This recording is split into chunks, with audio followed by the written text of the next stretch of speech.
Olá, bom dia a todos. Em primeiro lugar, queria cumprimentar a doutora Luísa, que vai estar aqui conosco nesta conversa, neste sábado de manhã de Páscoa, que é agradecer também a todas as pessoas que disponibilizaram esta parte desta sua manhã de feriado para nos acompanhar e não queria deixar de agradecer aos Lusíadas e à Lusíadas Knowledge Center a oportunidade que nos dá e a excelente iniciativa destas conversas entre especialidades que já começou há algum tempo, e este mês é o mês de otorrino. Pronto, e o mês de otorrino, todos os sábados vai haver uma conversa e começamos da melhor maneira e começamos pelo princípio. Começamos pela pediatria e se calhar a pediatria é capaz de ser aquela especialidade em que a ligação com o otorrino é maior, quer dizer, que é maior número de temas em qualquer das idades de que falamos da pediatria com o otorrino. Muita da patologia pediátrica passa também por otorrino e a ligação entre as duas especialidades é muito importante. Pronto, eu falo com algum conhecimento de causa, porque já aqui ando há alguns anos. Fiz a minha formação praticamente toda em pediatria, no otorrinopediátrica. Para quem não me conhece, eu fiz a minha formação académica em Hospital de Santa Maria, em Lisboa, mas poucos anos depois vim para o Porto, para o Hospital Maria Pia, que já não existe, que já está desativado, mas era o hospital pediátrico, e realmente vi a importância da ligação entre as duas especialidades, da importância dos pediatras e dos otorrinos conversarem, porque às vezes há alguns equívocos que facilmente nós conseguimos resolver falando com o colega que está ao lado. Nós conseguimos isso no Hospital Maria Pia, que era um hospital pequenino, e conseguimos isso da mesma forma aqui no Hospital dos Lusíadas, onde temos tido uma excelente relação com a pediatria dentro das suas várias áreas e algumas delas mais ligadas com o otorrino, mas no geral, pronto, e nós no nosso serviço de otorrino temos colegas dedicados a várias áreas da especialidade, porque dentro da própria especialidade de otorrino haverá várias áreas. Dentro da pediatria eu sou um dos colegas que dá mais apoio à pediatria, até pela experiência que tenho nesta área. Pronto, em relação a esta hora que vamos ter aqui de conversa com a doutora Luísa, pensamos em falar sobre vários temas, alguns temas que nos preocupam a nós, outros que preocupam os pais, em relação aos seus filhos dentro das várias idades, porque é diferente estarmos a falar de um recém-nascido ou de um lactente, de uma criança em idade pré-escolar ou do adolescente. Pronto, quer os problemas, quer as preocupações, quer muitas vezes as patologias e os próprios tratamentos são diferentes dentro de cada idade. Depois, o meu papel aqui é um bocadinho ingrato, porque eu sou moderador e se calhar a moderadora deveria ser a doutora Luísa, porque é a pediatria que procura o otorrino e não o otorrino que procura a pediatria, mas há sempre questões em comum e às vezes algumas controvérsias, e vamos aproveitar para falar um bocadinho os dois sobre vários temas. E a começar logo pelo princípio, pelos recém-nascidos, e aqui há duas coisas que em relação aos otorrinos nos preocupam. Há uma coisa que nos preocupa especialmente, que é a realização do rastreio auditivo neonatal. Bom, isto foi um dos grandes avanços da otorrino dos últimos anos, posso dizer da medicina em geral, porque nós, ao conseguirmos rastrear todas as crianças com um método simples e sabendo que a surdez importante bilateral tem uma prevalência entre 1 e 3 cada 1000 recém-nascidos, que é incomparavelmente superior a qualquer uma das patologias que é testada no chamado teste do pezinho. Pronto. E é realmente importante porque porque nós, se conseguirmos um diagnóstico precoce, vamos conseguir a intervenção da melhor forma possível e vamos fazer com que estas crianças, se forem diagnosticadas e reabilitadas da forma mais adequada, consigam ter um desenvolvimento semelhante aos seus pares. Pronto, o que eu queria perguntar à doutora Luísa era se, e eu julgo que sim, que os pediatras estão sensibilizados para isso. Nós aqui no Hospital dos Lusíadas rastreamos todos os recém-nascidos, mas por vezes eu sei que aparecem aos pediatras crianças que não fizeram, por uma razão ou por outra, não fizeram o rastreio. Eu queria saber qual é que era a opinião da doutora Luísa sobre isto e o que é que, e se realmente tem essa preocupação também. Ora, bom dia a todos. Bom dia ao Dr. Miguel, obrigada pelo convite, é uma honra para mim estar aqui nesta nossa conversa. Eu estou no Hospital dos Lusíadas há pouco tempo, também vim de Santa Maria, e há pouco mais de um ano, e de facto é ótimo conversarmos. Concordo, de facto, que a moderação deve ser ao contrário. Há muito mais dúvidas da parte dos pediatras em relação às patologias de otorrino do que ao contrário.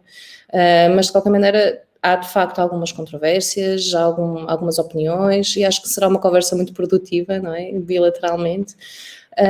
Temos também, já percebemos, temos alguns participantes da área da saúde, o que ajuda aqui um bocadinho a nossa conversa e acho que também nos deixa tirar algumas dúvidas úteis para a nossa prática clínica. Vamos tentar entrar também um bocadinho por aí.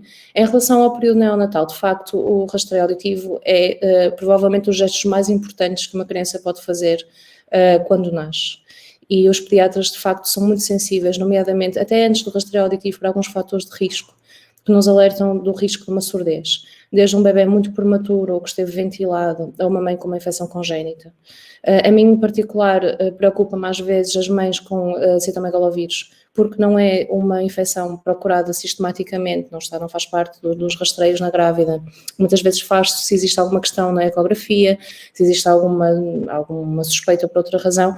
Nós, no privado, a noção que eu tenho é que às vezes os nossos ginecologistas fazem por rotina algumas pesquisas de citomegalovírus, acabamos por apanhar precocemente algumas infecções congénitas. É uma questão ingrata, não é? Porque o rastreio auditivo nesse aspecto não nos dá às vezes grande informação, porque não é uma surdez que se instala automaticamente, não é? E temos que sempre que fazer uma boa história clínica, quer obstétrica, quer neonatal, para apanharmos não só os miúdos que de facto têm um rastreio auditivo suspeito, não é? Positivo, mas também os que eventualmente, mesmo tendo inicialmente não um grande déficit auditivo, não havendo aqui grande questão, que depois no futuro possam desenvolver uma surdez por outras causas, não é? A pandemia eu acho que nos preocupa muito, nomeadamente neste aspecto, porque há muita coisa que falhou. Em termos neonatais, as nossas maternidades, quer as públicas, quer as privadas, funcionam bastante bem. E acho que em termos de rastreio não é muito fácil para uma criança que não tenha feito o rastreio auditivo por alguma razão, que não seja pressionada, quer pelo seu médico de família, quer pelo pediatra, a fazer nos timings certos. A questão é que tem havido alguma desorganização, mesmo em termos de algumas coisas, e nós temos tido muito cuidado nas consultas de rotina para tentar não falhar determinadas coisas. O rastreio é uma delas, porque a oportunidade que estas crianças têm, como o Dr. Miguel disse, de ter uma vida normal igual aos seus pais, depende da precocidade com que o diagnóstico é feito. E acho que os pediatras, de facto, têm uma preocupação, se calhar mais com a parte otorrinolaringológica no início, do que depois, às vezes, nestas situações que são degenerativas e que demoramos um bocadinho mais a perceber que a criança, de facto, não ouve bem ou valorizar entre a faixa etária da aquisição da linguagem, não é? É mais difícil. No período neonatal, quando há um fator de risco, quando há um rastreio positivo, é mais fácil, não é? A mim, sinceramente, acho que sim, nós estamos muito conscientes, aliás, é uma preocupação que todos os pediatras têm de ter a certeza absoluta que isto é feito, é bem feito, é repetido quando há dúvidas e é referenciado quando, de facto, há um rastreio positivo dentro dos timings certos. Quando sai da nossa mão, vamos lá ver, ou seja, quando deixa de estar dentro do âmbito do pediatra e passa para outra especialidade, às vezes não sei como é que ocorre, mas na minha prática, de facto, acho que é uma coisa que ao longo dos anos não tem falhado sistematicamente, não é? Porque estamos muito atentos. Não sei o que é que o Dr. Miguel pensa acerca deste tipo de infecções, tipo as progressivas, depois a mim preocupam-me honestamente mais, não é? Eu acho que tocou num ponto essencial. realmente o citomegalovírus é uma das nossas grandes preocupações, porque, como disse, as crianças têm um rastreio auditivo normal. Depois são crianças que não têm, pronto, sendo uma criança, um recém-nascido, filho de uma mãe com uma infecção congénita, não havendo aquelas grandes alterações anatómicas, muitas vezes são incompatíveis com a vida, a única sequela é a surdez mesmo. E a surdez não é uma surdez, a criança não nasce com a surdez, portanto é uma surdez que, de início tardio, o tardio pode ser aos 2, 3, 4, 5, 6 anos e progressivo em muitos casos. Pronto. E, portanto, não basta ter um rastreio auditivo normal e dizer, pronto, a minha criança ouve bem, não vai haver mais problema nenhum. Não. Nós temos que ter essa preocupação. É claro que se temos um rastreio em que o rastreio, a criança não passa no rastreio, nós vamos pesquisar nos primeiras 2, 3 semanas de vida o citomegalovírus na urina e nessa altura é possível nós termos esse diagnóstico. Mas a partir dessa idade já não conseguimos ir por esse meio, podemos ir por outro lado, podemos ir ao cartão de Guthrie e fazer a pesquisa à gota de sangue, mas isso também até aos 7, 8 anos, julgo eu que é até a altura em que são guardadas, a partir daí são destruídos os cartões. Mas esse ponto é muito importante, porque há muitas crianças que passam no rastreio e que muitas, são algumas, não digo que serão a maioria, mas é uma percentagem grande, quer com infecções congénitas, principalmente pelo citomegalovírus, mas também muita surdez genética. E há surdez genética que tem história familiar. Portanto, estas crianças que têm história familiar ou que têm mães com citomegalovírus congénito e que, portanto, ou outros fatores de risco, nós fazemos um seguimento diferente. Pronto, no rastreio, enquanto que os que não têm fatores de risco. Portanto, não há história familiar, não há história de doença vírica na gravidez, não há determinado tipo de patologia perinatal, prematuridade, muito baixo peso, tudo isso.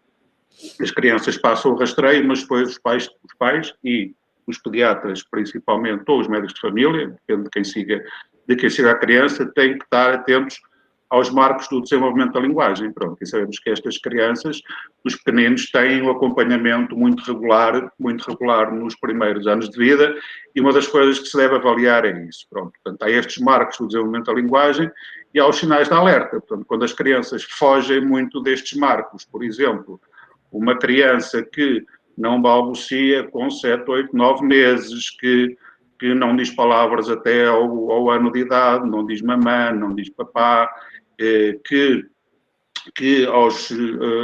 à volta do ano e meio de idade não junta palavras, que aos 2 anos que não constrói frases ou pequenas frases, ou que aos 3 anos não formula já frases de uma forma satisfatória. Nós aí podemos ter alguma suspeita e devemos orientar para otorrino. Isto porquê? Porque é muito importante nós termos um diagnóstico até aos 2 anos de vida, digo eu. E porquê?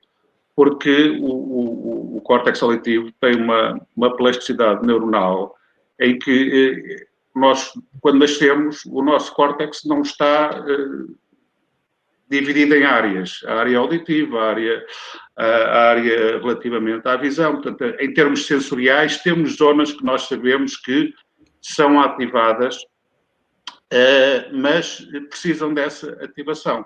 Portanto, e se a criança nasce surda, ou se adquire uma surdez, isto é um bocadinho diferente, se a surdez é pré-lingual, se é perilingual, mas se uma criança que nasce surda, não há aferências ao córtex auditivo, ao córtex supostamente auditivo. Ou seja, o que é que vai acontecer? Essa zona do córtex cerebral não vai simplesmente ser apagada. Essa zona vai ser colonizada, digamos assim, por outras áreas sensoriais, nomeadamente a visão. E, portanto, a partir dos 2, 3 anos de idade, nós já não conseguimos reverter esta colonização que foi feita. Daí a importância de termos um diagnóstico e uma reabilitação até aos 2 anos de idade. E daí também nós sabemos que uma criança que adquire uma surdez, que nasce a ouvir e que adquire uma surdez ao ano e meio, aos 2 ou aos 3 anos, já tem essas vias mais ou menos elaboradas, portanto a reabilitação será mais simples. Não sei se quer acrescentar mais alguma coisa aqui em relação a isto, ou se passamos para... Uma das dúvidas que eu acho que às vezes nos surge, nós na pediatria temos alguns tempos para enviar para consultas de rotina de outras especialidades. Por exemplo, nós fazemos sempre um rastreio oftalmológico até aos 3 anos, não é? Antes de termos os fatores de risco, se temos pais com fatores de risco oftalmológicos. Por exemplo, em relação à estomatologia, aos dentistas, fazemos também um rastreio pelos 3 anos, mas ao otorrino, de facto, não temos nenhum timing, a não ser que tenhamos um fator de risco, quer maternos, quer da criança. Não, e temos os timings certos para enviar, não é? De acordo com o tipo de fator de risco, existem normas, não é? E protocolos que nos fazem enviar, e a periodicidade das consultas depois também é agendada de acordo, como a doutora Miguel sabe. Agora, fora esse âmbito, ou seja, a mim o que me preocupa às vezes na consulta, e muitas vezes perguntam-me quando eu estou a fazer a consulta dos 3 anos, por exemplo. Então, tem que ir ao otorrino, aliás, tem que ir à oftalmologia, tem que ir ao dentista e tal, explico porquê, não é? Antes da idade escolar, temos que ter de facto noção que a criança vê bem, temos que ter uma boa higiene oral, na altura da dentição, antes da dentição definitiva, nós temos razões para termos estes timings. No otorrino, de facto, os pais perguntam-me, então, e eu vou ao otorrino fazer uma rotina? E muitas vezes eu gostava de saber a opinião do Dr. Miguel, porque de facto eu quando referencio o otorrino é porque tenho critérios específicos, habitualmente não referencio para uma consulta de rotina sem razão nenhuma, não é? Mas de facto não sei se não deveríamos fazer, é uma dúvida que eu muitas vezes fico, porque é tão importante, como diz, às vezes passam-nos estas crianças que têm surdez progressiva, têm pequenos sinais, aos 3 anos é uma criança que já fala, não é? Já constrói frases, já se expressa, e se de facto existe alguma dúvida em termos de desenvolvimento, nós enviamos. Até porque muitas das vezes a mim o que me causa mais confusão e que é mais difícil para mim, nos pais, é que aos 3 anos, se eu tenho uma criança que de facto me parece que a audição não está bem, ou seja, que não tem uma linguagem adequada, não responde aos estímulos como eu acho que responde, há outras coisas que também me preocupam, porque muitas vezes associado a um problema de linguagem está um problema de desenvolvimento, nomeadamente os problemas do espectro do autismo, por exemplo, porque se não for uma questão profunda, são muito subtis, ou seja, nem sempre é tão fácil. Nestas idades precoces nós conseguimos perceber que o contacto não é tão bom, e aos 3 anos é uma idade em que nós de facto já temos noção que aquela criança, para além de ter um problema de linguagem, pode ter aqui um problema de contacto. E os pais muitas vezes o que acontece é que fixam-se muito na parte da audição, ou seja, pensam, pronto, a minha criança não ouve bem e por isso não responde, não está, e de facto não é por aí. Ou seja, mas há outras situações em que, de facto, pode haver uma questão congénita, uma infecção congénita, um citomegalovírus, outra coisa qualquer que tenha sido subtil ou não diagnosticada nos primeiros anos por ter manifestações muito subtis, e que a otorrino tem aqui um papel muito importante até para haver uma noção de deixa atrás a linguagem, de uma coisa mais de desenvolvimento neurocognitivo por outra razão qualquer, ou pura e simplesmente de uma surdez, ou uma surdez em evolução. Mas não temos este timing assim tão definido como temos para outras especialidades, e eu gostava de saber o que é que acha sobre isto, porque é uma questão, para mim, importante. Não, sem dúvida que ficou aqui num ponto muito importante e que também tem sido debatido muito entre nós. Eu tenho a felicidade de pertencer ao grupo de rastreio e intervenção da surdez infantil, que lançou as bases para o rastreio auditivo universal, que felizmente neste momento é praticamente universal. Nós estamos a tentar que seja instituído também o rastreio pré-escolar no sentido de pré-primeiro ciclo. Sim, sim. Pré-primeiro ciclo. Achamos que é muito importante, antes das crianças entrarem no primeiro ano de escolaridade, fazerem o rastreio auditivo. Achamos que é fundamental.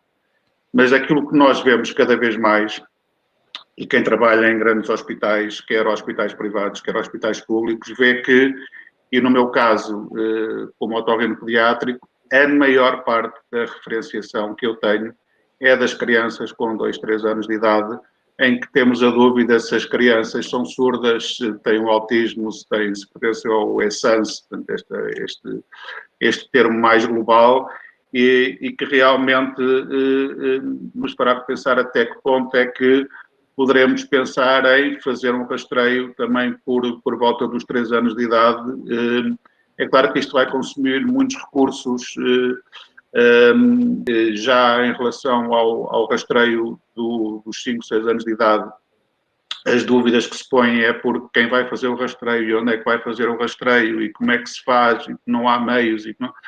Nós também não havia meios para se fazer o rastreio neonatal, mas está-se a fazer. Pronto, e conseguiu-se e é um sucesso. E achamos que, quer no rastreio pré-escolar, quer neste rastreio aos 2, 3 anos de idade, porque nós muitas vezes podemos ter problemas de desenvolvimento da parte do neurodesenvolvimento, mas podemos ter patologia auditiva, nomeadamente a otite média com efusão, que tem uma enorme prevalência na cidade, que vai baralhar isto tudo. Quer dizer, e às vezes o diagnóstico, só pela observação, mesmo para nós otorrinos, às vezes não é fácil, é preciso realizar exames complementares, e nós temos, felizmente, e no Hospital Lusíadas, temos todo o tipo de exames complementares para podermos fazer um diagnóstico correto numa criança em qualquer idade e com qualquer tipo de patologia. Portanto, isso acho que é uma coisa a debater entre otorrinos e pediatras e dentro de... Isso me permite, eu de facto acho que um rastreio aos 5 anos, na minha opinião, é um bocadinho tardio, porque aos 5 anos as minhas dúvidas não são essas, ou seja, se eu tenho uma criança com problema de desenvolvimento, eu aos 5 anos já sei que tenho, não é? Já referenciei o desenvolvimento, já mobilizei uma série de coisas, não é? O rastreio otorrinolaringológico nesses casos faz parte, mas de facto eu nessa fase já não tenho muitas dúvidas, não é? Nem eu nem o colega. Exatamente. E a intervenção nessa idade é muito mais difícil, ou seja, cada vez se faz mais intervenção precoce e quanto mais cedo melhor, não é? Em todos os casos. E eu acho que, de facto, a minha dúvida que me surge e que a otorrino consegue ajudar mais e que me permite fazer uma intervenção mais precoce é, de facto, aos 2, 3 anos, não? Talvez aos 3, porque aos 2 é muito variável ainda. Exatamente. Depende muito do estímulo que tem em casa, depende muito da própria criança, é muito, muito variável. E lá está, os nossos rastreios são aos 3 anos na oftalmologia pela mesma razão. Ou seja, porque nós temos uma criança que já é verbal, não é? Minimamente verbal, e que consegue dar um auxílio diferente. A otorrino, apesar de que não tem alguma necessidade de colaboração da criança, talvez não tanta como a oftalmologia, mas de facto acho que é uma idade-chave para mim, porque ainda há muito a fazer até ir à parte pré-escolar, onde a criança tem outras ferramentas, não é, neurológicas, há muito mais plasticidade neuronal, como explicou, não é? E nesse aspecto, em todos os sentidos, há mais plasticidade neuronal, não é? E portanto, de facto, eu acho que um rastreio aos 5, 6 e depois não é só isso. As crianças estão muito habituadas a ir às consultas de rotina, seja no pediatra, seja no médico, seja no hospital, nos primeiros 2 anos de vida. A partir daí é muito complicado. Nós conseguirmos, muitas das vezes, depende muito da família que temos. Ou seja, nós nos Lusíadas, de facto, temos famílias diferentes, não é? E temos que ter essa noção, tem que ser uma coisa global. Mas as nossas famílias, mesmo as nossas famílias, que muitas vezes são pessoas preocupadas, informadas, que estão a disponibilizar-se para ir a uma consulta de especialidade, tanto a minha como a do Dr. Miguel, a partir dos 2 anos relaxam um bocadinho. Ou seja, se não for uma criança que os preocupa, acabam por não ter aquela regularidade. A própria consulta de pediatria já é mais espaçada, não é? O que dá um bocadinho mais aso a espaçarmos um bocadinho demais, porque ela é espaçada, mas tem timings, ou seja, ela tem os seus timings por isso, e até esta idade nós conseguimos ter um bocadinho mais de força para conseguir fazer um rastreio a tempo. Se nós acabamos por alargar aqui este rastreio aos 5, 6 anos de idade, parece-me que seria um bocadinho tardio, não só em termos de família, que é difícil nós conseguirmos cumprir este rastreio, como seria tardio em termos de intervenção. Na minha opinião, eu acho que é mais ou menos isso. Pronto, é o que eu penso. Não sei se concorda, mas pronto. Sem dúvida, concordo plenamente. Concordo plenamente, como disse, muitas das crianças que eu vejo, e no Hospital de Lusíadas passa-se isto, pela referenciação que eu tenho exatamente da vossa parte, de realmente das dúvidas que existem, o que é que aquela criança poderá ter ou não, e da importância que realmente o rastreio tem, não só para nos ajudar no diagnóstico e no diagnóstico diferencial, mas também para nós podermos diagnosticar muitas otites com efusão que andam esquecidas, ou porque não dá dor, porque não têm otite aguda, não têm outras queixas, o atraso de linguagem não é substancial, mas existe ali patologia que se não tratada, pode deixar sequelas e problemas para o futuro. Portanto, eu acho que esta conversa, se acabasse agora, já tinha dado frutos, porque realmente acho que é uma coisa muito importante para ser discutida entre o otorrino e a pediatria. E eu acho que aqui nós estamos a lançar as sementes para que isso possa vir a acontecer de uma forma efetiva, como já acontece de uma forma informal em alguns casos, mas tornar-se uma coisa mais efetiva. Claro. Em relação às otites, Dr. Miguel, já se me permite, agora vou usar um bocadinho de si. E faz muito bem. Tenho aqui algumas questões, e nós às vezes temos sempre nós temos um problema das otites, nas otites é o problema global da otorrinopediátrica e da pediatria. Nós, enquanto pediatras, às vezes o que eu sinto também é que os pais acham que o pediatra desvaloriza bastante o número de otites que uma criança tem por ano, não é? Nós habitualmente temos aquela regra de contar que até às 8 otites por ano, se não sendo complicadas, nós não referenciamos ao otorrino porque não é? Obviamente não sei o que é que pensam, o número que eu sempre tive na minha cabeça estes anos todos foi as 8 otites. 8 otites, a não ser que seja uma coisa complicada, ou um micro-organismo estranho, uma resolve, uma criança muito pequena, por exemplo.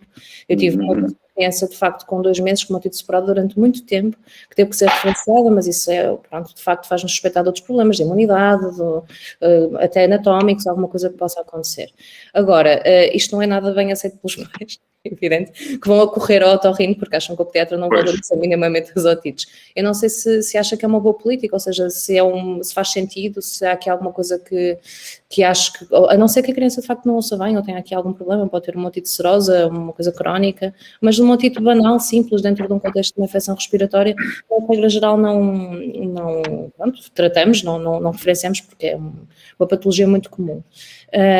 Não sei o que é que o Dr. Miguel pensa sobre isso, mas de facto os pais detestam, não é? E ficam muito zangados connosco porque nós não referenciamos. Mas... Não referencio, pois. Aqui também eu não sou muito dado a este número de otite, número de amigdalites, os critérios de Paradise, aquelas coisas, quer dizer, eu não sou muito dado a isso. Portanto, até porque muitas vezes nós não sabemos bem como é que é feito o diagnóstico, se efetivamente se é mesmo, se não é. Muitas vezes a criança vai ao centro de saúde e sai de lá com antibiótico para a otite, tinha cera no ouvido e não conseguiram ver o ouvido. Pronto. Há um critério que fala das 3 otites em 6 meses ou das 4 no ano. Quer dizer, eu acho que isto, o número em si não faz sentido. Eu acho que realmente, se a criança temos um lactente com uma otite ou 2 otites a idades muito precoces, pronto, aí é diferente e pode ser importante a nossa avaliação. Mas se o pediatra tratar e ficar tratado e vir posteriormente com a otoscopia está normal, quer dizer, não faz sentido. Quer dizer, agora, se há uma complicação de uma otite média, pronto, se há uma complicação, o otorrino tem que intervir naturalmente.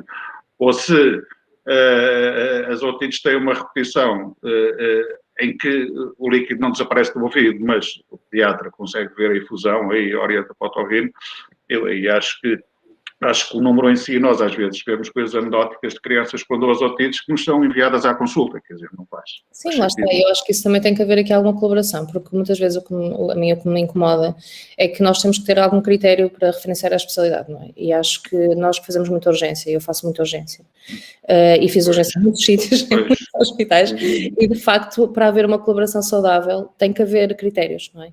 E às vezes uma das questões que nós nos desentendemos mais é neste aspecto, não é? Não é fácil. Eu julgo que não é fácil termos aqui o tal número das 3 otites em 6 meses, para o 4 no ano, eu acho que 4 no ano também acho que é muito pouco, não é? Depende do tipo de otite, se for mesmo uma otite, de facto. Pronto, uma otite média, 3 em 6 meses ou 6 no ano, pronto, eu acho que se calhar será um número aceitável, se não houver. É claro que se estamos a falar de crianças com determinado tipo de patologia malformativa, ou fenda do palato, ou o que seja, quer dizer, mas essas coisas também já têm um acompanhamento diferente. A parte do otorrino normalmente já tem um acompanhamento diferente. É que essas crianças aliás, nós costumamos dizer que o que é grave não nos deixa muitas dúvidas, não é? Exatamente. Habitualmente o que é ligeiro é que nos deixa sempre aqui um bocadinho margem para termos algumas dúvidas em termos de... Exatamente. E as dúvidas que vocês têm, nós muitas vezes temos também. Pronto, claro, evidente, não é por isso é que temos que falar. Nós temos depois a facilidade de termos ao nosso alcance uma panóplia de exames complementares que nos vai ajudar imenso. Evidente. E de facto é diferente. E acho que uma otite, lá está, e mesmo para nós, porque uma otite diagnosticada por um pediatra é diferente. uma otite do meu doente, que eu conheço o tímpano do meu doente, nós vemos os tímpanos todas as vezes que vemos a criança, não é? Porque o pediatra não vê só uma coisa, vê tudo, não é? E conheço aquela criança, aquele ouvido, é uma coisa que acaba por ser nossa criança, não é? É o nosso seguimento. Claro, E eu também conhecer aquele ouvido, não é? Eu conheço e é diferente. Ou seja, eu acho que, de facto, para mim, o número 8 que nos ficam na cabeça é uma coisa que nos encaixa muito, é para já contar com as otites que não são otites. Ou seja, dar aqui uma margem de manobra para nós termos um bocadinho de noção. Ou então, de facto, se uma criança muito pequena, mas isso é outra história. Quando temos uma criança que já tem problemas de desenvolvimento, o seguimento é totalmente diferente, a colaboração é diferente, a forma de medicar também é diferente e depois depende. Em relação às cirurgias, é outra coisa também que nos questionam muito, porque existe algum medo dos pais. Os pais procuram muito o otorrino, muitas vezes à revelia, como estávamos a falar. Ou seja, nós acabamos por não referenciar este tipo de situações, que são situações banais, que nós achamos que de facto não fazem sentido, mas que preocupam muito os pais no nosso contexto, acabam por procurar muito a consulta do otorrino sem a nossa autorização.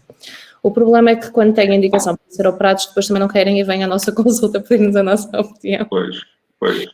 E de facto, e a maior parte das vezes as preocupações, e vão ler muito, e nesta fase da nossa vida e da nossa prática, há muita informação online, não é? E depois já há informação boa e informação má. E muitas vezes o que acontece é que há muitos otorrinos que intervêm em idades um bocadinho mais precoces e outras em idades um bocadinho mais tardias, e os pais muitas vezes ficam confusos, até nós acabamos por não conseguir orientar muito bem e remeter para o otorrino, porque de facto o otorrino é soberano na opinião que tem, e um otorrino com muita experiência em pediatria tem noção da indicação cirúrgica que a criança tem, mas é complicado para nós, porque depois ficamos um bocadinho sem perceber se vai ser operado, se não vai, ou seja, acaba por haver aqui às vezes alguma disparidade em termos de intervenção no caso das crianças, nomeadamente nas adenoidectomias, não é? Que é o que estamos a falar, esse tipo de intervenção. O que é que o Dr. Miguel pensa sobre isso?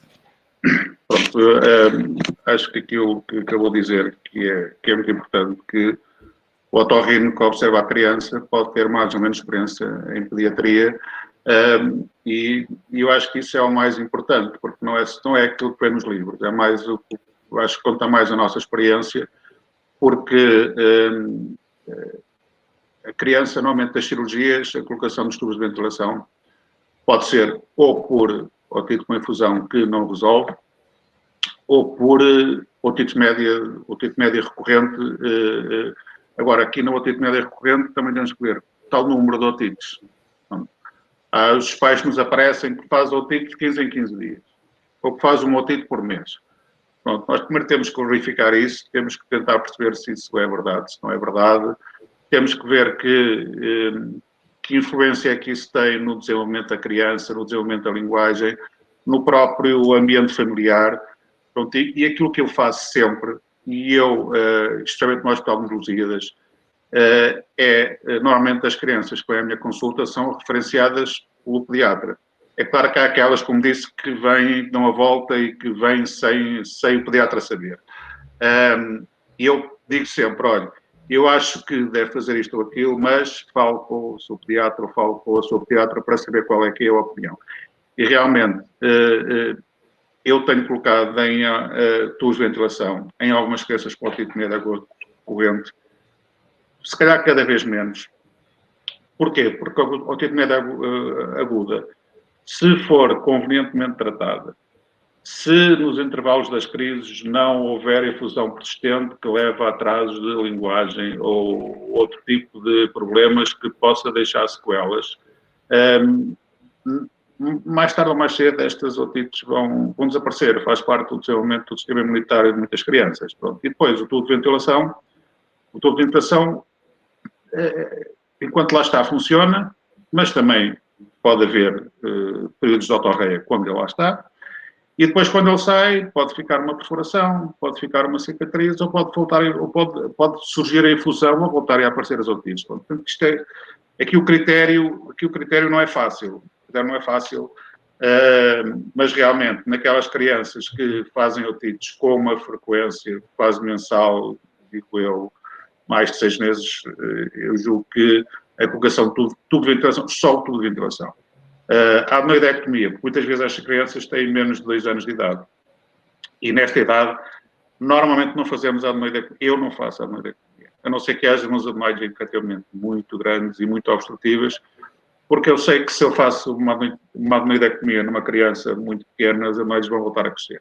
Pronto. E essa criança vai ter que ser muitas vezes operada mais tarde e vamos deixar cicatrizes na nasofaringe, cicatrizes junto aos orifícios tubários que podem às vezes deixar sequelas e que, portanto, é um bocadinho a prática também do anglo-saxónica, especialmente dos Estados Unidos. Pronto, eles numa fase inicial colocam sempre só os tubos de ventilação e só fazem uma adenoidectomia posteriormente. Pronto, nós aqui realmente fazemos a adenoidectomia a partir dos 2 anos e meio, 3 anos de idade, fazemos a adenoidectomia. Nós muitas vezes temos ali o papel de explicar que os otorrinos de facto são cada vez menos interventivos e nós também temos essa noção. Sim. Explicamos muitas vezes que o tecido linfóide cresce com a idade e depois acaba por diminuir, não é? Até aos 2 anos. A própria face é diferente, a anatomia da face modifica-se, a face cresce e muitas vezes aquelas pequenas rolinhas que nós explicamos que aqui estão acabam por deixar passar as secreções e que acaba por anatomicamente não fazer sentido nenhum intervir uma criança, se o otorrino não acha que é uma situação grave, que é isto, ou seja, nós temos muitas vezes, eu às vezes custa-me, porque de facto vem muitos pais cujos amigos foram operados, os miúdos foram operados, fizeram adenoidectomia, muito pequenos e depois não sei o quê, e tiveram esta coisa toda, que me vêm dizer que vão procurar outro otorrino porque o otorrino não quer operar. E nós temos sempre este papel de dizer, olha, tem que ter paciência, a anatomia é o que é, nós cada vez operamos menos, mas pronto, é difícil porque de facto uma família cuja criança está sempre com otites, ou pelo menos é diagnosticada como tal, porque muitas vezes o que acontece é que o sistema imunitário das crianças é o que é, e os miúdos têm febre nos 2 primeiros anos de vida, no primeiro ano de entrada no infantário, e pronto, e acabam por ter muitas secreções e podem ou não infectar ou não é? Mas é uma situação complicada para os pais, não sempre faltar ao trabalho, estão sempre em cima de uma criança que está sempre doente, não é? Esta noção que eles têm, e querem uma solução, não é? E muitas vezes é difícil para nós explicar o que o Dr. Miguel acabou de dizer, ou seja, que anatomicamente acaba por resolver algumas questões, outras não, mas que tem que ter noção da experiência, lá está, e que a experiência é cada vez intervir menos, mas é difícil para os pais entenderem que a intervenção é cada vez menor, porque em qualquer área nós intervimos às vezes cada vez mais, não é? Temos mais soluções, e nós na pediatria, em todas as especialidades pediátricas, temos a tendência de intervir cada vez menos. Então, a noção que eu tenho. Ou é grave, ou nós cada vez fazemos menos coisas, damos menos antibióticos, fazemos menos cirurgias, fazemos menos coisas, rastreamos muito, intervimos pouco e quando fazemos intervenções, só fazemos intervenções que são de facto eficazes. E é muito complicado porque nos adultos é ao contrário, não é? Cada vez intervimos mais, cada vez operamos mais, cada vez fazemos mais coisas para tentar resolver as situações e é muito complicado para nós e confesso isto porque às vezes temos aqui um bocadinho de dificuldade em gerir e é bom saber que estamos todos na mesma página para depois nós não estamos a dizer disparados quando referenciamos, mas é essa a conversa ou a justificação que o pediatra dá muitas vezes, mas pronto, é difícil e lá está, há muita informação online e muitas vezes há o vizinho, o amigo, o tio, pronto, e é difícil. Depois, em relação à lavagem dos ouvidos, é outro problema, porque nós estamos sempre a dizer que de facto para os pais não retirarem a cera, para não mexerem, etc, etc, etc. E depois a indústria farmacêutica tem tendência a tentar vender-nos produtos de lavagem de ouvidos e nós ficamos assim sempre um bocadinho na dúvida qual será a prática do otorrino, porque a nossa é não mexer, a não ser que de facto exista um colhão de cera e nesse aspecto é pedir para ser o otorrino, para ser aspirado, para não haver aqui nenhuma intervenção mais violenta ou nenhum acidente. O que é que o Miguel pensa sobre isto? Penso exatamente o mesmo. A cera, como diziam os pais, por exemplo, em relação às amígdalas e ao apêndice, se existe é por... se lá está é por uma razão. E efetivamente o cerumen é produzido pelas glândulas sudoríparas do canal auditivo externo, da pele do canal auditivo externo, e tem a sua função, mesmo antibacteriana, a sua função de limpeza do próprio canal e é uma autolimpeza. A descamação do canal auditivo externo é feita de uma forma centrípeta, portanto, a cera sai naturalmente. Se nós vamos estar a mexer, o que é que nós vamos fazer? Num canal muito pequenino, nós vamos estar a empurrar o cerumen para dentro. Por um lado, estamos a empurrar o cerumen, por outro lado, estamos a traumatizar a pele. E ao traumatizar a pele, vamos prejudicar essa normal autolimpeza que existe. E depois, esses produtos que existem, os sprays para soro fisiológico, de água de mar, ou o que seja, para tirar a cera do ouvido, o que é que faz? Vai vai pôr água dentro do ouvido, vai umidificar a pele, vai macerar a pele e vai modificar toda a própria flora bacteriana da pele do canal.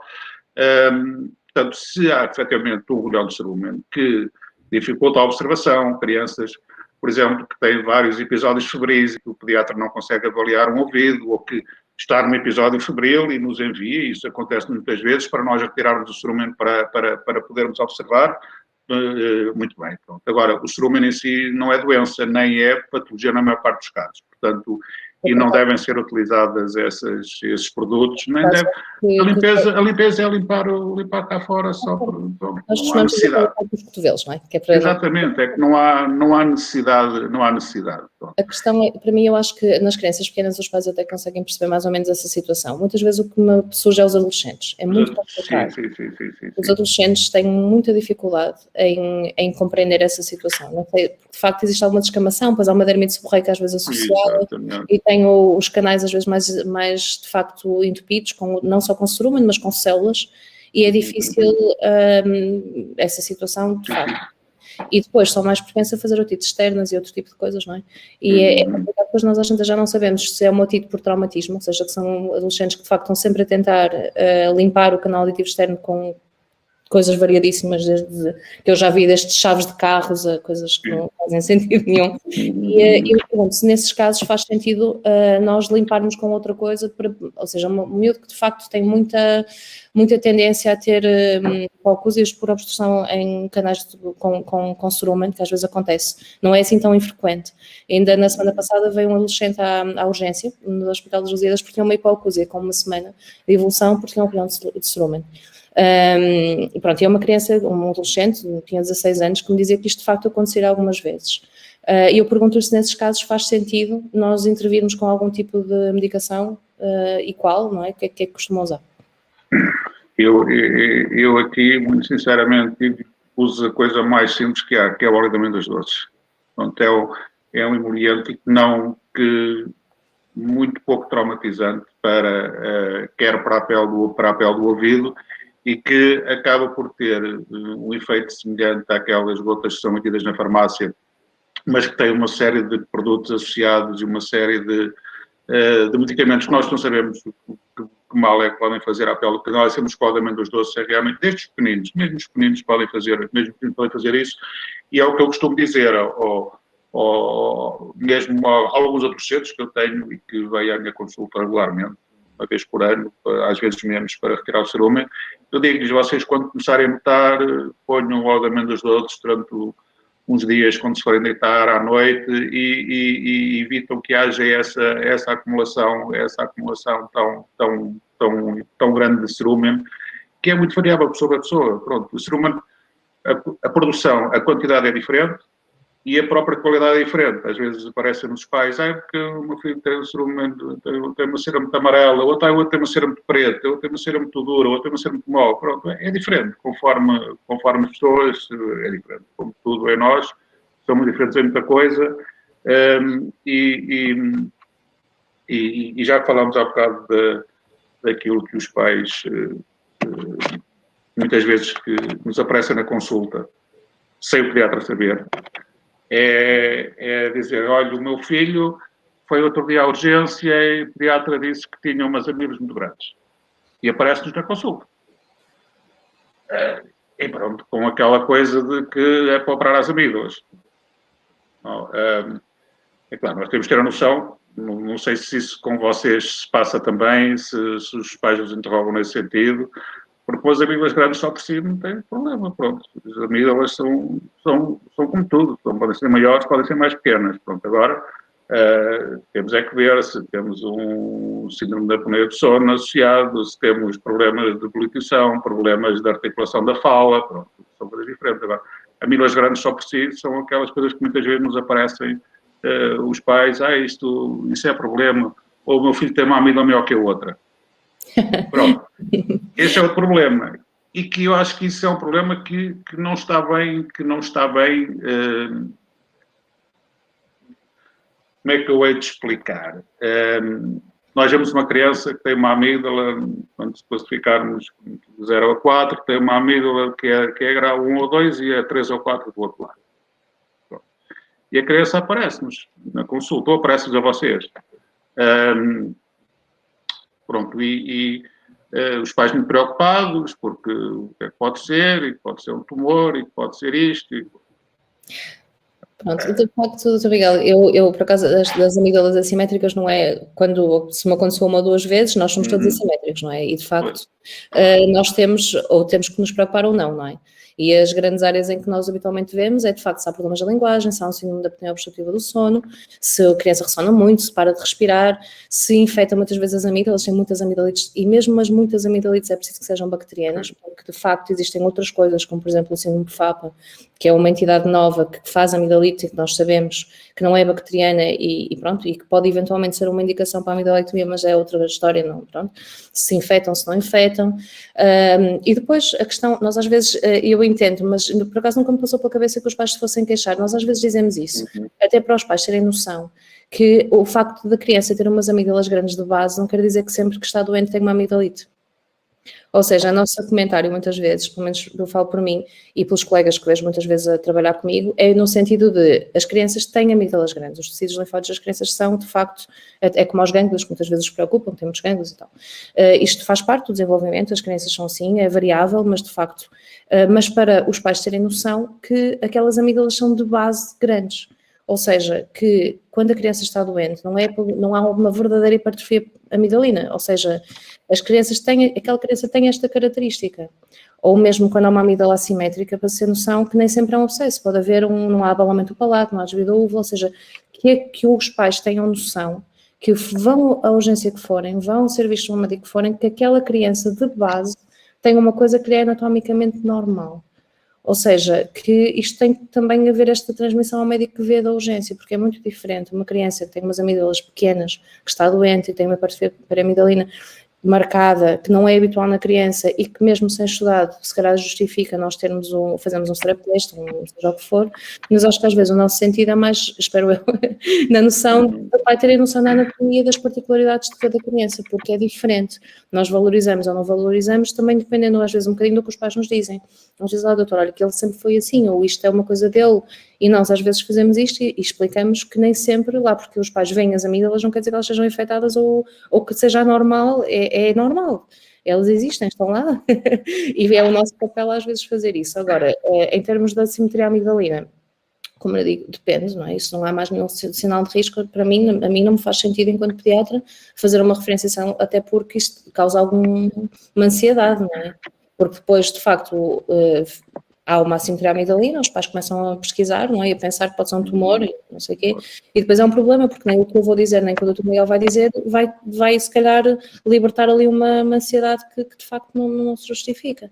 Mas às vezes o que eu acho é que se calhar nós dizemos as coisas nesse sentido e torna-se um problema. Temos que pensar, às vezes, nesse tipo de comentários que têm se calhar boa intenção e que depois podem levar a uma consulta nesse sentido com uma expectativa que nós sabemos que lá está menos interventiva cada vez, não é? Ou bem que existe critério ou não, não é? E aí faz parte da nossa consulta de pediatria pesquisar alterações do sono, alterações infecciosas, amigdalites de repetição, alterações na fala, lá está, ou alguma disfonia, alguma coisa que esteja de facto anatomicamente mal e referenciar, mas agora é uma boa questão, mas acho que os pediatras lá está, cada vez mais têm noção da falta de intervenção em determinados campos que antigamente se intervia muito e que agora de facto não se faz, não é? Porque não faz sentido, não é? Eles estão lá por alguma razão, como disse. Exato, pronto, e isto do que falou agora é uma coisa que eu tento dizer às minhas administrações, digamos assim, que todos os anos dizem tem que fazer mais consultas, tem que fazer mais cirurgias. Eu digo, mas como é que se nascem cada vez menos crianças? Nós tratamos melhor, como é que nós vamos fazer mais consultas e mais cirurgias? Quer dizer, não é possível. Só se fizermos, efetivamente, aumentarmos o número de consultas como consultas preventivas. A tal consulta, por exemplo, dos 3 anos de idade. Excelente. Agora, como é que nós podemos fazer mais cirurgias e mais, e todos os anos mais, se nós tratamos melhor? Se tratamos melhor, supostamente vamos operar menos também. Isso é uma coisa que eu acho que está a acontecer e mais criteriosamente. Se calhar também operamos por outras razões que antes não faríamos tanto. Mas eu queria voltar só um bocadinho atrás em relação à assimetria amigdalina. Isto porquê? Porque às vezes os pais aparecem exatamente porque já foram à internet e já viram que a criança pode ter um linfoma. Pronto, portanto, querem tirar as amígdalas, ou querem tirar aquela amígdala para fazer uma análise para... Pronto. É aquilo que eu explico aos pais. Ou realmente é uma grande assimetria que causa alguma alteração ou na fonação ou na dentição ou o que seja, ou então é uma assimetria que nós reavaliamos passado meia dúzia de meses e se mantém a mesma, sem outro tipo de alteração da amígdala ou periamigdalina.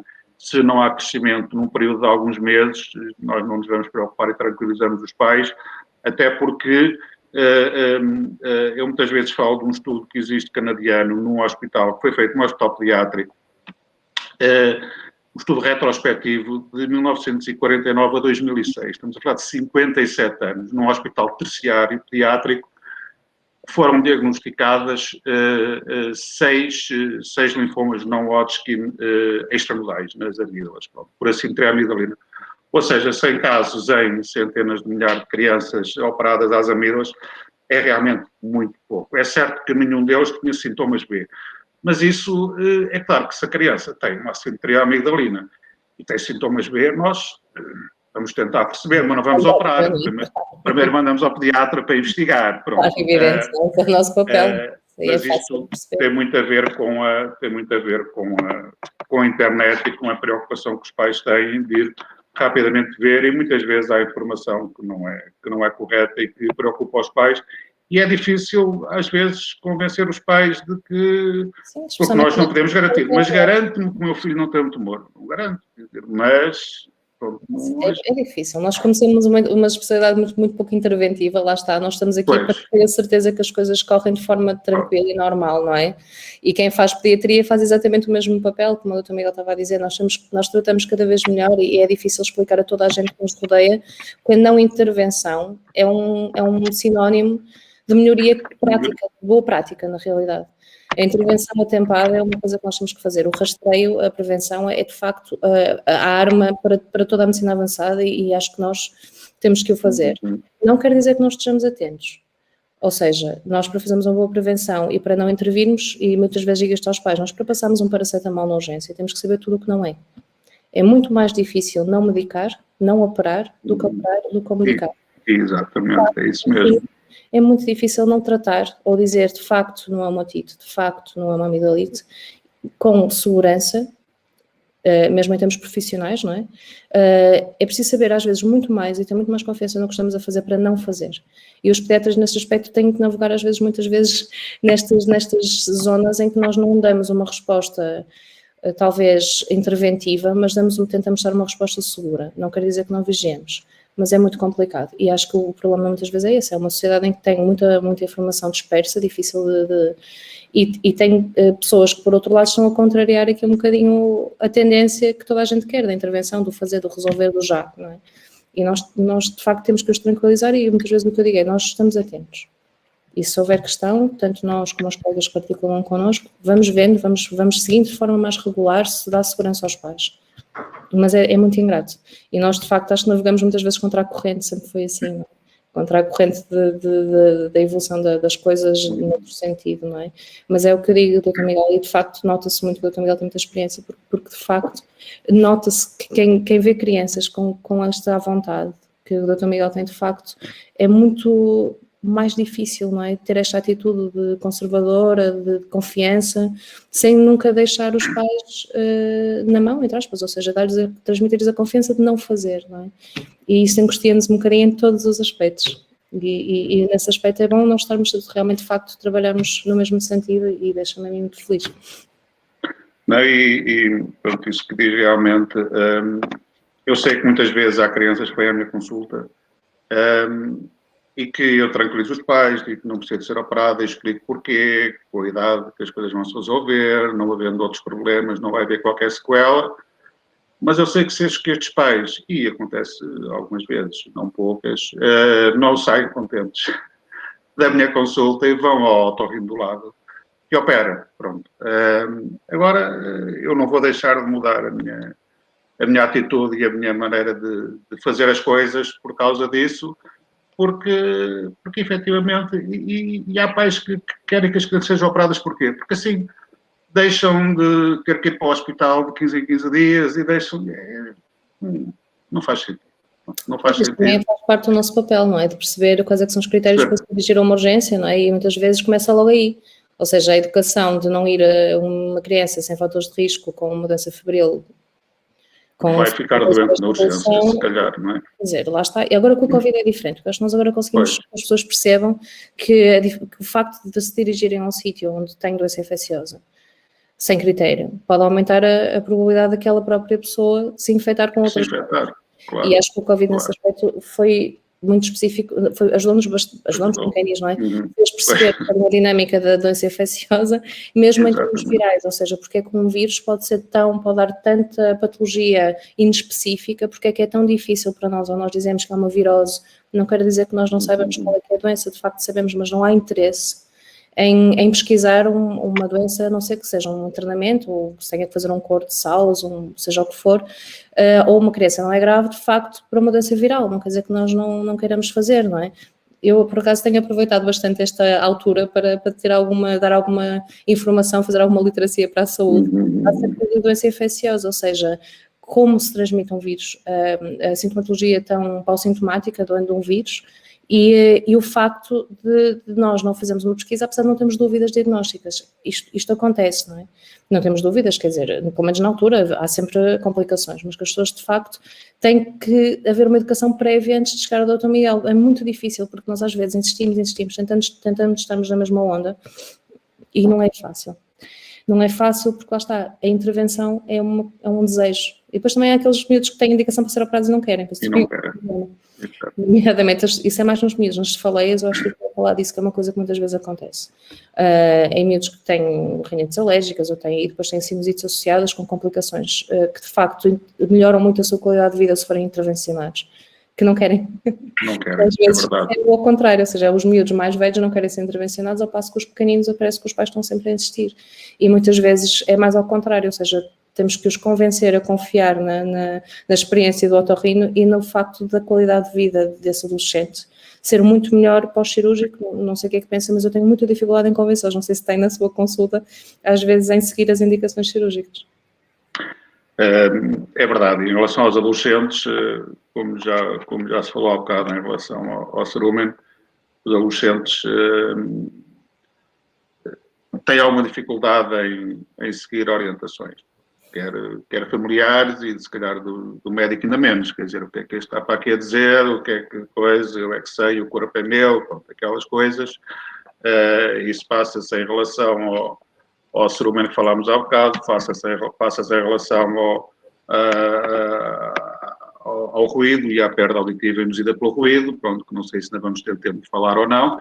Mas em relação à cirurgia, nos adolescentes, nós estamos a falar, por exemplo, da cirurgia nasal ou nasocinusal, da cirurgia da sinusite, do desvio do septo, da própria rinite alérgica, o tratamento adjuvante, e tudo isto pode estar associado. Nós podemos ter uma normalmente não temos uma rinite, temos uma rinocinusite, e se temos o desvio do septo, tudo isto vai agravar. E nós sabemos e temos meios para, quer clínicos, quer imagiológicos, quer fisiológicos, para ter quase a certeza de que aquele adolescente vai melhorar imenso a sua qualidade de vida se nós fizermos determinado tipo de cirurgia, ou a correção dos septos, ou do septo, ou dos cornetos, ou mesmo uma cirurgia endonasal, que sabemos vai melhorar muito. Nós, onde eu tenho, e esta semana passou-se com um rapaz e uma rapariga, um de 14 e um de 15 anos, com desvios de septo, rinossinusites alérgicas, já a fazer medicação, já a fazer imunoterapia específica para a sua rinite, mas com clara indicação cirúrgica. E que a forma de eles irem pensar na cirurgia foi que um praticava futebol e a rapariga basquetebol, que realmente sentiam alguma limitação pela sua obstrução nasal quase persistente e pela sua respiração bucal, que os cansava mais do que os seus colegas. E sabendo que poderiam melhorar, e que poderiam ter outro tipo de competitividade, mais por isso, não por outras razões, não pela qualidade de vida em si, mas por poderem ser mais competitivos e foram pensar na cirurgia.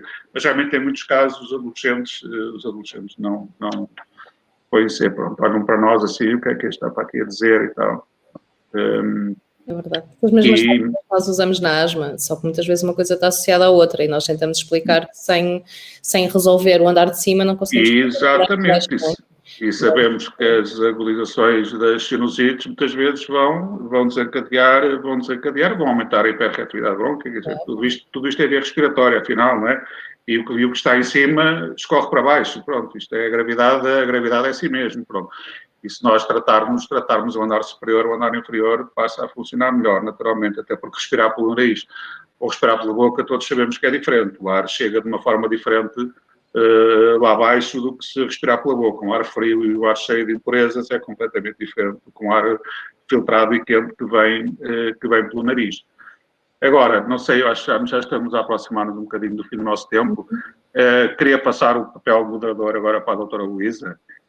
Que dúvidas, que perguntas é que quer fazer ao otorrino, que perguntas é que às vezes os pais fazem ao pediatra como se fosse ao otorrino e gostaria que eu respondesse. Tudo o que seja pós-cirúrgico é perguntado ao pediatra e confirmado pelo otorrino, ou seja, basicamente em relação aos tubos de ventilação, as perguntas são sempre as mesmas, por exemplo, eles colocam os tubos de ventilação e depois vão perguntar se podem ir à piscina, se podem ir ao mar, se podem nadar, se os tubos saem sozinhos, são as 3 perguntas habitualmente mais pronto, óbvias, não é? São as pós-cirúrgicas que nós temos sempre alguma dificuldade em responder porque de facto não dominamos. Ou seja, temos uma que acabamos por remeter, depende, não é, da cirurgia, e depois temos um bocadinho de dificuldade às vezes em ser claros e porque às vezes não falamos sobre isso, não é? E acabamos por achar que as indicações pós-cirúrgicas são todas feitas, os pais não percebem nada, não ouvem nada e depois nós ficamos com dúvidas.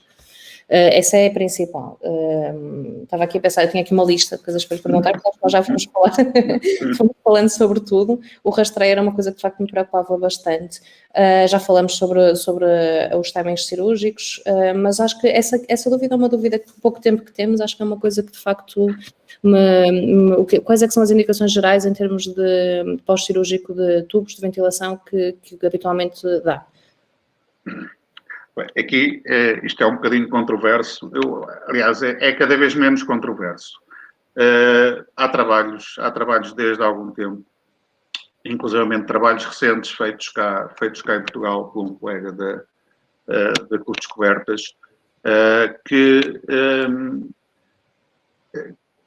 nos dizem que não há necessidade da proteção dos ouvidos nas crianças com os tubos de ventilação. Eu sei que isto é difícil para, se calhar, para alguns colegas dizerem aos pais ou para alguns pais ouvirem. Outros ficam todos contentes que não têm de proteger. Outros acham que não. Outros acham que a criança tem ali uma coisa, tem que andar sempre com o tampão, que é para não... Pronto, aquilo que está aprovado atualmente é que, efetivamente, ao aumentar a pressão no ouvido, a água só vai entrar através do tubo de ventilação, que tem o diâmetro inferior a 1 milímetro, e está no fundo do canal auditivo, no tímpano. A água só vai entrar no canal e ultrapassar o tubo se houvesse um enorme aumento de pressão no ouvido externo. Mas teria que não haver pressão também na nasofaringe. Portanto, se há aumento de pressão no ouvido externo, também vai haver na nasofaringe. E, portanto, não há passagem de água para o ouvido médio, através do tubo de ventilação. A não ser que haja um aumento da tensão superficial, além da pressão da tensão superficial, por exemplo, por shampoos, por... E, agora, uma criança que toma banho de chuveiro e que nós não vamos apontar o chuveiro diretamente para o ouvido com as bolhas do shampoo lá, não há necessidade de proteger o ouvido.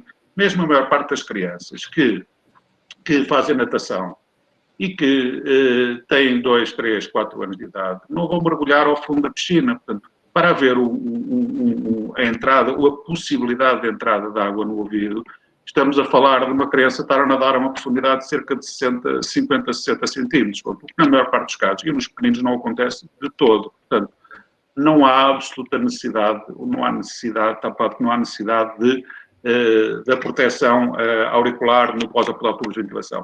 E, agora, há episódios de otorreia. Agora, os episódios de otorreia sabemos que na maior parte dos casos não tem a ver com a entrada de água, tem a ver com infecções nasais ou nasal-sinusais, que depois as secreções passam do nariz para o ouvido através da trompa do Eustáquio e depois saem através do tubinho. Mas também sabemos que, nestes casos dessas otorreias pós-operatórias em tubos de ventilação, a colocação de gotas otológicas com antibiótico Nomeadamente a fluoxacina.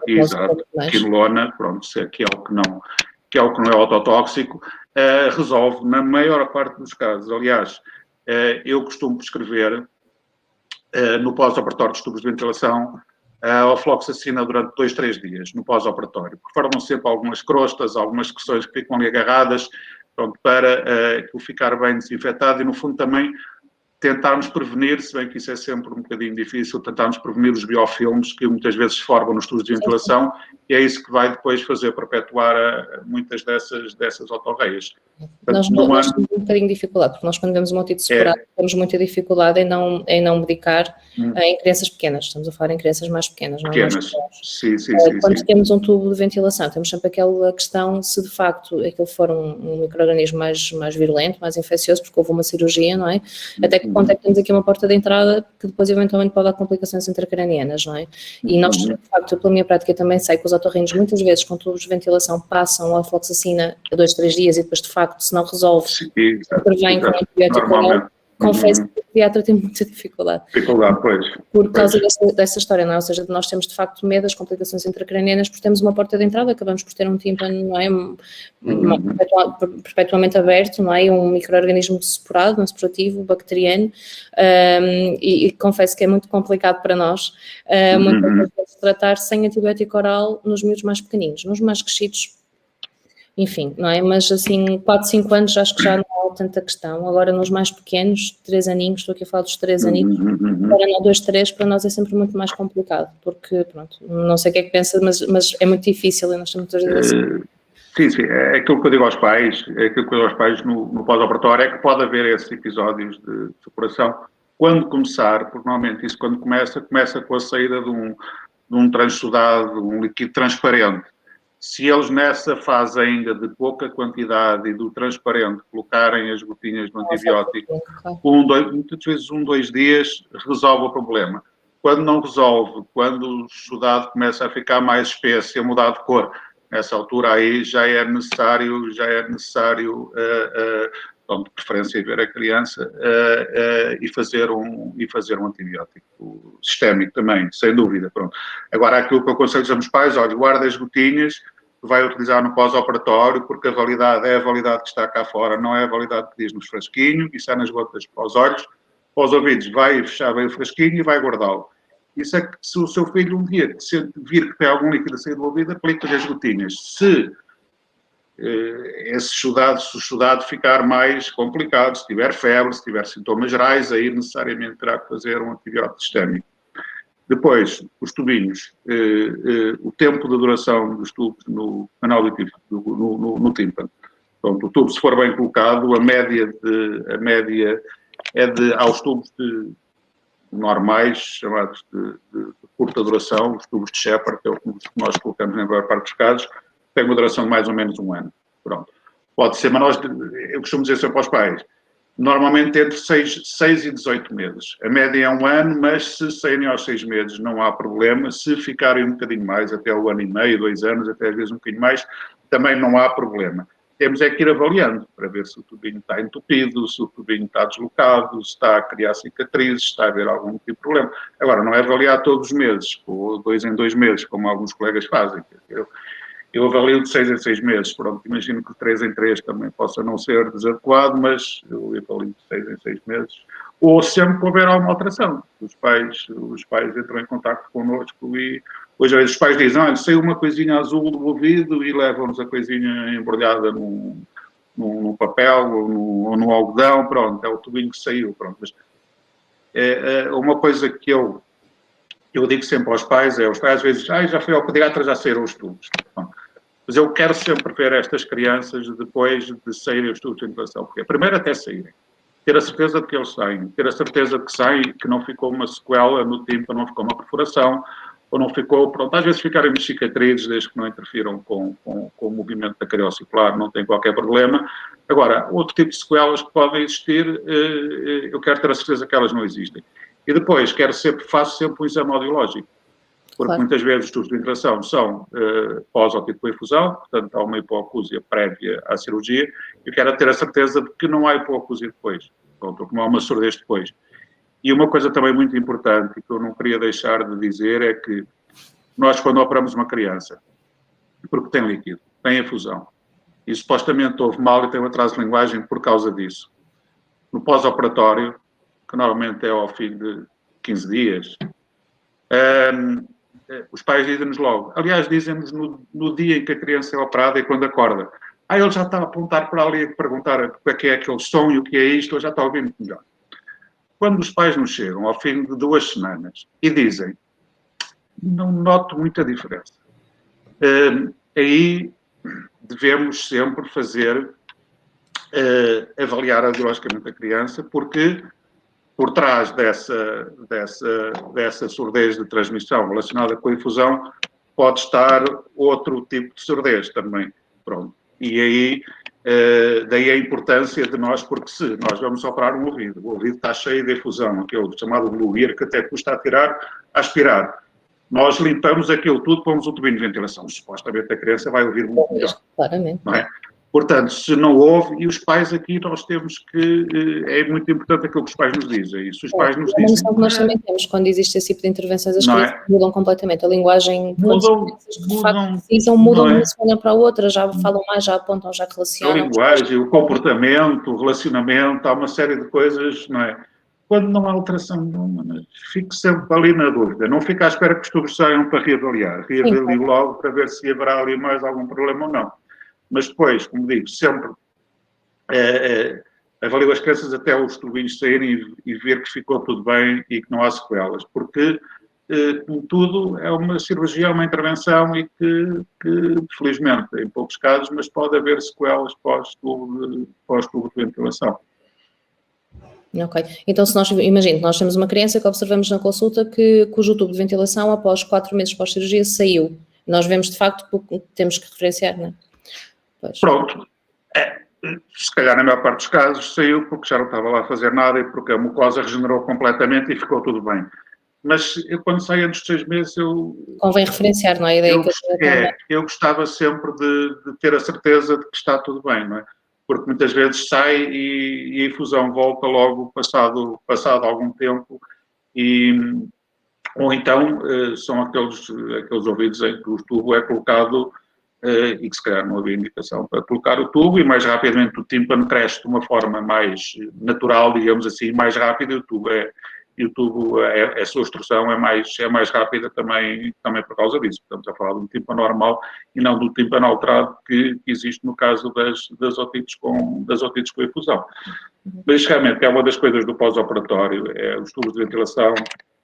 Outra das coisas é ter a alimentação da criança na cirurgia das amígdalas e dos adenoides. Aqui estamos a falar de coisas distintas. Em relação à cirurgia dos adenoides, praticamente não há limitação em termos de alimentação, a não ser se calhar ali durante 1 ou 2 dias, a alimentação mais molzinha e mais para o frio, mas depois é uma alimentação dentro do normal e é uma criança que vai estar assintomática, convém estar resguardada uma semana, mais ou menos, uma semana, 10 dias, por causa da prevenção de uma hemorragia tardia. Em termos das amígdalas é um bocadinho diferente em termos da alimentação. Também é diferente, a diferença também tem a ver com a técnica cirúrgica que é utilizada. Estamos a falar de uma técnica a frio, estamos a falar de uma técnica, por exemplo, radiofrequência, que é a técnica que eu utilizo aqui no Hospital dos Lusíadas, e que ainda ontem vi uma criança num pós-operatório que também me disse, isto correu tudo muito bem, eu só se queixou um bocadinho no dia seguinte, mas olha, nem precisou tomar nada, e ao fim do 3º dia já estava a comer tudo e já queria tudo. Pronto, estava a comer tudo, não estava, porque eu não deixava comer tudo. Pronto. Mas também aqui, em termos de alimentação, nas amidalectomias, também não temos que ser demasiado proibitivos, digamos assim, desde que os alimentos não sejam muito quentes, o que nas crianças, especialmente nas pequenas, nunca são muito quentes, ou potencialmente possam lesar a camada de fibrina que se vai formar nessa região. Não há assim uma limitação muito grande em relação à própria alimentação da criança. Agora, há que ficar em casa durante um período para prevenir a hemorragia tardia, que é rara, mas que pode acontecer. Isso aí é importante. Ficar resguardado, não estar a contactar com outras crianças, especialmente por causa de apanhar alguma infecção viral que possa depois desencadear aqui Nós vemos algumas raras, mas de facto é uma das complicações que às vezes nos atrapalha mais na urgência. Porque às vezes já há hemorragias ligeiras, a maior parte são ligeiras, mas há outras que são assim tão ligeiras e que às vezes é complicado porque elas de facto muito e quando há é difícil até, pronto, é uma das coisas que nós de facto temos algum receio, mas é isso, nós a parte pós-cirúrgica eu acho que habitualmente até vem bem, porque como é mais próxima da cirurgia, costuma haver assim, em relação à alimentação, alguns cuidados dos pais. É a parte mais tardia, que às vezes falha, não é? Ou seja, passa aquele período. Exatamente, a criança. Às vezes mais, a criança já decide, pronto, fazer a vida. Já quer tudo e já come a batata frita e depois a batata frita vai magoar ali. Exatamente, e não sei o quê, depois acaba por fazer ali alguma lesão, de facto. Mas isso é o que diz. E por isso é que às vezes as hemorragias tardias são uma chatice, porque são difíceis de controlar e assustam muito os pais, sobretudo porque em termos visuais fazem aquele impacto, não é? E pronto. Obrigada, Dr. Miguel, no geral, gostei muito, foi muito produtivo para mim, aprendi mesmo. Pronto, eu acho é que o tempo passou-nos tanto. O tempo passou-nos tanto, tínhamos muito mais coisas por falar, com certeza. Pronto, eu não quis dividir isto por áreas, nem por idades, nem por setores de otorrino, porque acho que era importante discutirmos ou falarmos de algumas coisas que nos preocupam aos dois na otorrinopediátrica em geral, mas se calhar havia tema para muito mais. Pronto. Mas eu acho que foi... Eu queria que moderadora, depois falamos outra vez. Pois, isso é que era. Eu acho que isso é que era interessante e eu também ficava mais à vontade. Porque eu aqui estou um bocado, a certa altura estava aqui um bocado a falar sozinho, também não sabia que perguntas é que eu ia fazer. Quer dizer, portanto, eu acho que, se calhar, trocando os papéis, em termos futuros, acho que temos aqui muito mais coisas para falar. Claro. E pronto, queria agradecer muito e queria agradecer também a todas as pessoas que neste sábado de Páscoa que perderam que parte da sua manhã, que até está um dia de sol, está um dia bonito lá fora. Agora vamos todos apanhar um bocadinho de vitamina D e pronto, e desejar a si e a todos os participantes e à Gisela uma boa Páscoa, um bom domingo de Páscoa e resto bom fim de semana. Obrigada igualmente e o mesmo agradeço, né, por nos ouvirem e partilharem as nossas dúvidas. Acho que foi muito produtivo. Obrigada, Dr. Miguel, e também aos Lusíadas, do Knowledge Center, por nos dar esta oportunidade.